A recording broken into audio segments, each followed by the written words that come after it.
제 134편 성전에 올라가는 노래. 보라, 밤에 여호와의 성전에 서 있는 여호와의 모든 종들아, 여호와를 송축하라. 성소를 향하여 너희 손을 들고 여호와를 송축하라. 천지를 지으신 여호와께서 시온에서 내게 복을 주실지어다. 시편 134편은 성전에 올라가는 노래 중 마지막 시로 찬양시로 분류된 시입니다. 순례자들은 드디어 하나님의 성전에 도착하였습니다. 이들이 성전까지 길고 어려운 발걸음을 할 수 있었던 이유는 하나님을 예배하고 싶어서였습니다. 그렇기에 이들은 시간을 가리지 않고 밤을 새면서 하나님을 예배합니다. 첫 번째로 이들은 성전 앞에 서 있습니다.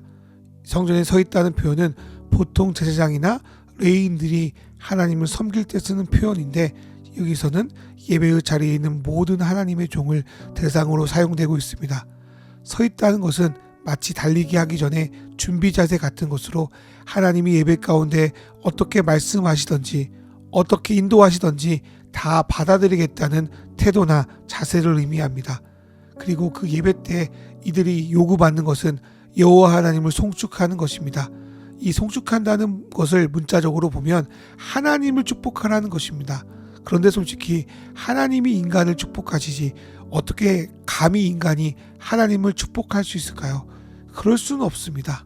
이것은 하나님께 우리가 받은 축복을 나의 모습을 통해 드러내고 나타내라는 것을 의미하는 것 같습니다. 하나님의 축복을 받았다면 그분의 축복이 드러납니다. 이로써 사람들은 저 예배자가 하나님의 축복을 진짜로 받은 사람인 것을 깨닫습니다. 하나님께 받은 축복을 누리는 사람이 어떠한지에 대해서는 시편 1편이 매우 자세하게 설명하고 있습니다. 하나님이 주시는 은혜를 받은 사람은 악인과 죄인인 일이 무가치하게 느껴지고 하나님의 위대하심을 맛보니 더 이상 오만할 수 없으며 주님께서 제시한 삶의 방식을 억지가 아니라 즐거움으로 누리고 행하며 그분의 말씀을 묵상하며 그 묵상 안에서 진정한 평화와 은혜를 누리는 사람입니다. 이것은 아버지의 이름을 거룩히 여김을 받기 원하는 주기도의 기도와 연결됩니다. 예배자는 하나님께 받은 축복에 합당한 삶이 자기들의 삶의 모습 속에서 나타남으로 그분의 명예를 높일 수 있고 그분의 영광이 나타나는 것입니다. 저와 여러분도 이러한 영광이 나타나기를 간절히 소망합니다. 두 번째로 예배자들은 성소를 향해서 손을 듭니다. 성경에서 손을 드는 것은 기도나 찬양을 할 때 자주 보이는 모습입니다. 손을 든다는 것은 힘과 능력이 내가 아니라 하나님께 있다는 것을 의미하며 그분이 나의 왕이시라는 존경과 사랑을 내 온몸으로 표현하는 것입니다. 이렇듯 예배는 마음뿐 아니라 나의 몸을 들어 주님을 표현합니다. 무엇인가 물질적으로 드릴 것이 없어도 내 손을 들어 주님의 은혜를 표현하는 모습을 주님이 예배로 받아주신다는 사실이 우리에게 은혜이고 감사입니다. 마지막으로 3절의 말씀은 이렇게 하나님 앞에 서서 손을 들고 그분의 이름을 송축하는 자들을 향한 축복의 말씀입니다.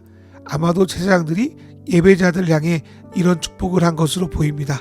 솔직히 우리는 하나님의 성품을 드러낼 힘이 없습니다. 하나님께 은혜를 받았지만 그분의 은혜를 복으로서 나타낸다는 것은 자신이 없습니다. 그런데 제사장은 우리가 믿는 하나님은 천지를 지으신 하나님이라고 하십니다.